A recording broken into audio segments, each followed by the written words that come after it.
consumers should expect to see some supply outages. They should see some price increases. I think the areas that will probably be most affected with consumers is consumer electronics, furniture, and apparels. And so people should expect that to happen soon, in the coming weeks? So these retailers built up inventory in 2025 expecting that this was going to happen. Now, the problem, of course, with building up inventory is that costs money, and supply chains are long tail, so there's a limit on how much inventory you can build up. So I think there's, some of the big retailers are going to try to manage that. I think the small retailers are going to struggle the most. So there's just going to be a lot of disruption, and we'll just have to see what's going to happen. But with these blank sailings, and blank sailings are a sign that manufacturers in Asia are not producing, so they're not loading containers, and containers aren't coming back to the United States.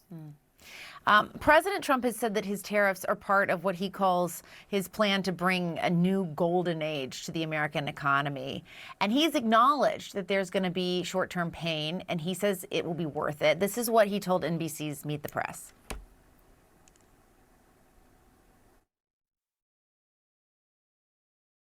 Are you comfortable with the country potentially dipping into a recession for a period of time if you are able to achieve your long-term goals? Well, you say some people on Wall Street say, well, I have to tell you something else. Some people on Wall Street say that we're going to have the greatest economy in history. Is it okay in the short term to have a recession? This. Look, yeah, everything's okay. At this point, do you think there is an increasing likelihood of a recession? Well, if we look at what happened with the first Trump administration, when they put in place tariffs, they were limited and they were targeted, and supply chains found ways around it through transshipments and other ways of doing things. These tariffs are much more broad sweeping, and there's fewer loopholes to get around. So I think there is going to be supply chain disruption, of course.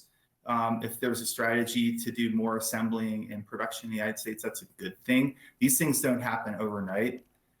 So I think there is, a pretty significant risk of the economy, going into some sort of decline.